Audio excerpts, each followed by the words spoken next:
Hey guys, what's up? Welcome back to For StarCraft 2 Strategy. Today we're going to be taking a look at a Protoss strategy and yet another mirror matchup.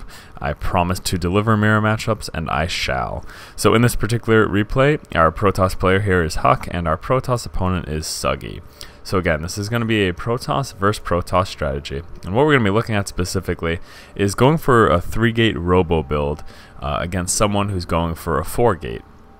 More specifically, the opponent here, they're going for a 4-gate, but they're going for a mass stalker 4-gate. So we're also going to be taking a look at the importance of versatility in your army composition. Now, obviously, there are benefits to massing up one type of unit. It's going to allow you to know precisely the type of income that's going to be spent. Essentially, our opponent here is going for mass stalkers, not spending a lot of Vespian in there. Yes, there's some Vespian spent, but it's not a ton in comparison to what we're going to be getting. The issue being that with going for mass blank stalkers, if your opponent, which is us in this particular game, if your opponent here goes for any sort of mix of units that's going to do well against stalkers, for example, we're going to be getting some sentries as well as immortals coupled with our zealots and stalkers, they can do very well, and that's precisely what's going to happen. We will do very well in mixing up, going with just a 3-gate build, and then using the extra resources off of that one base to support a robotics facility and get immortals out on the board. And essentially this decision is actually going to be made once we see that our opponent is going for a mass stalker build, and I'll show you specifically what I mean then by that. Essentially we start off with a 3-gate and a 4-gate is prepared to be dropped, but Huck does scout that there's going to mass stalkers coming out on the board, and then at that point cancels the 4th warp gate, drops robotics facility.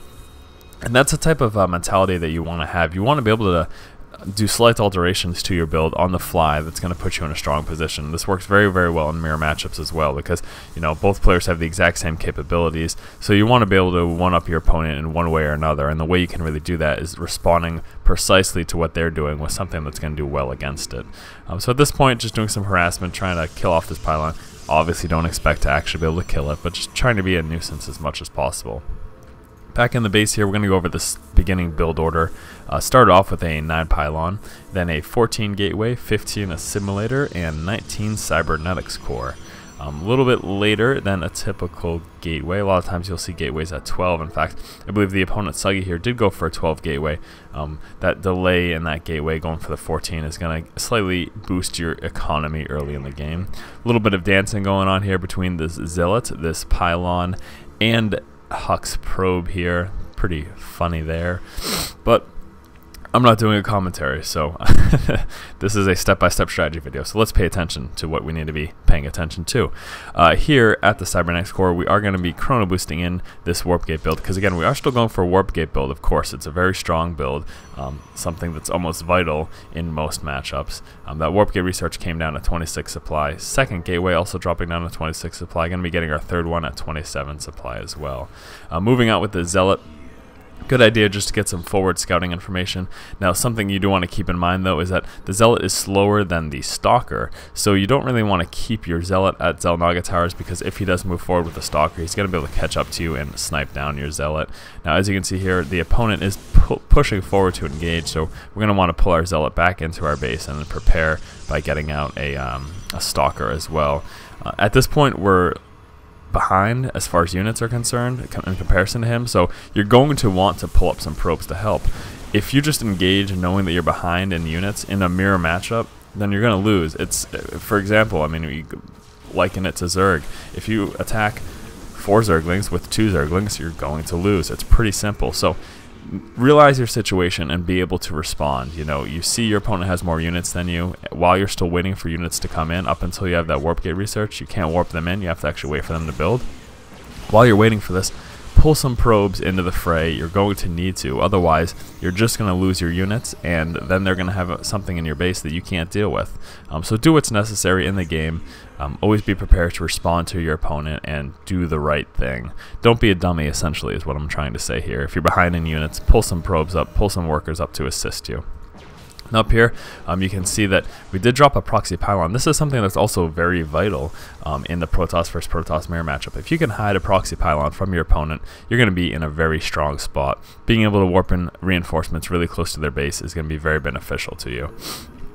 Now what we're seeing here is exactly what I was talking about earlier, the dropping the robotics facility when we saw that mass stalkers. When we moved in, when Huck moved in with that probe there, he saw that there was a hefty amount of stalkers there and no zealots or sentries. That kind of gives you the idea that mass stalkers are on the way. In fact, we're confirmed of this right here. You can see this is an entirely stalker heavy army.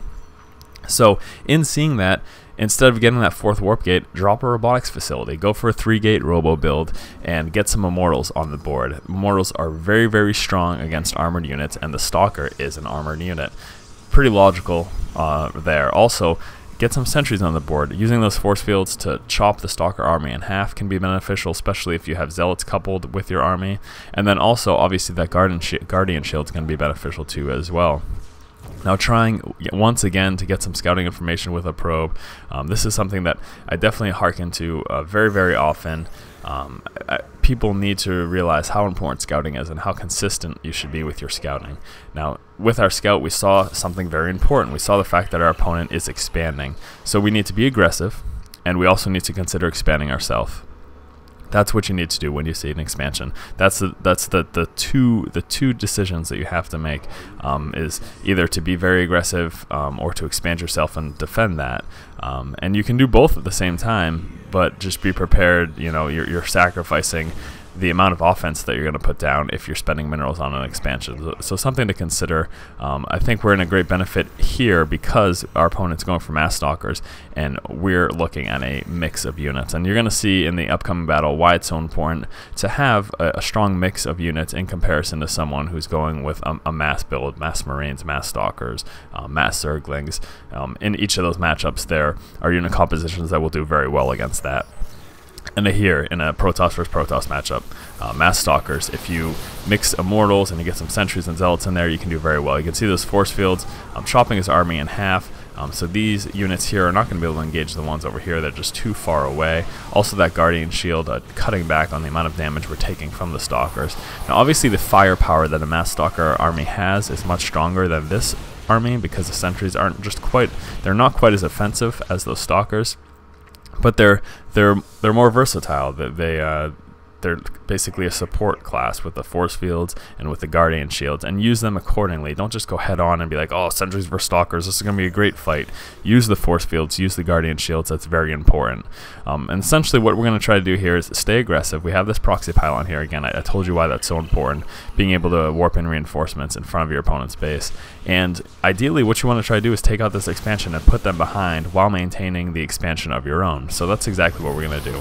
Pushing forward, dropping force fields here, cutting his army in half again, and then we're just going to try to take out this nexus. This is your primary goal when pushing out on someone who fast expanded. If you can take out their fast expansion, or even if it's not necessarily a fast expansion, if you can take out your opponent's expansion, it's wasted resources for them. They dump resources into that, they built more workers, they basically relied on having that economy, and if you take that out, then you put them very far behind. Many times what's going to happen is when an opponent expands, they're going to drop down more production buildings because they assume that in their expansion they have more of an economy and they're going to be able to support more production buildings. So not only when you take out an expansion do you take out their ability to mine from there, but you take out their ability to fully use all production buildings that they likely built in conjunction with that expansion.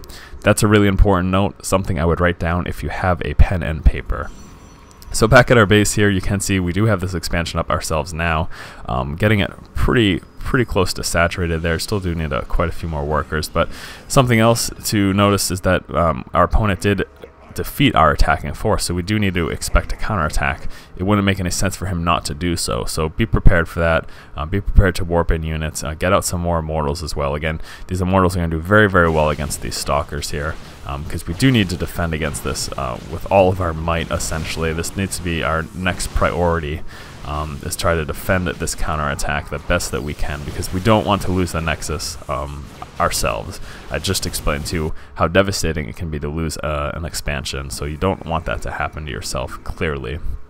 The big thing to note, though, in these engagements is that having this versatile army is going to be better against that one-trick pony in Mass Stalkers, or again in other matchups in Mass Marines or Mass Zerglings or anything of the sort. And take advantage of that. Use your units as they should be. Keep the Zealots in the front, use the Sentries to force field and or Guardian Shield, and then target fire the Sentries with the Immortals if he happens to have a few Zealots mixed in there as well. You want to use all of your units to their most effective so that they're most effective. So for example, if you're moving in against your opponent's army, make sure your Zealots aren't in the back. Anything like that, just not smart play. Use micro properly and make sure that your units are doing what they should be doing.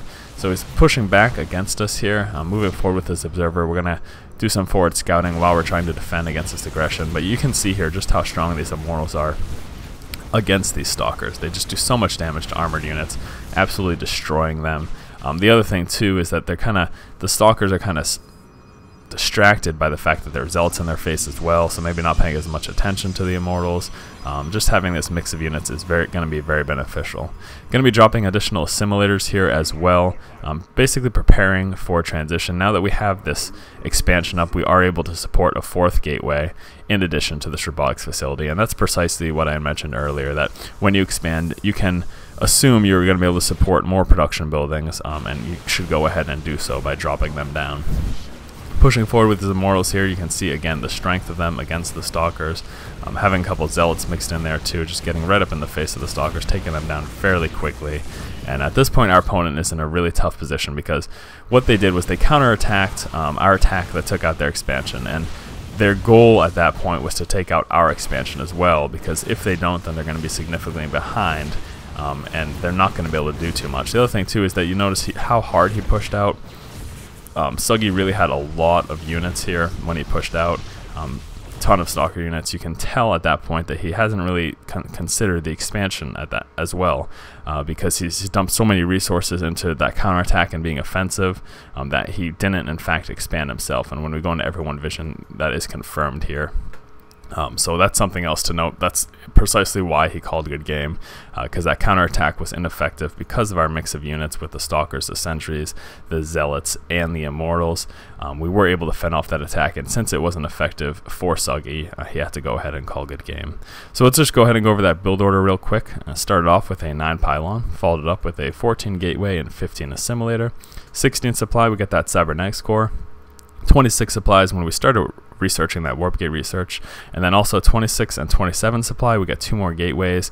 Now after that, with some forward scouting information, did see that our opponent has Mass Stalkers, so that's when the decision to drop this Robotics Facility came into play. And that did come down at 30 supply, as well as that additional Assimilator at 30 supply, because in getting this Robotics Facility, you are going to need a lot of gas, so you're going to need to get that second Assimilator up. So yeah, and we just saw some aggressive play taking out your opponent's expansion, using that mix of units against a Mass Stalker army and showing you how effective that can be. So once again guys, this has been for StarCraft 2 Strategy. If you guys like our videos and you like what we're doing here, please do go ahead and subscribe to our channel. Keep watching and keep owning, guys. So he knows Colossi are coming. He planned accordingly with Vikings, and what you're going to want to do is just try to keep them back from that Viking fire, or if you want to push forward to try to pull them back like you saw Saki do here, what you're going to want to do is use your Stalkers specifically to target fire those Vikings. That is going to allow you to take them out before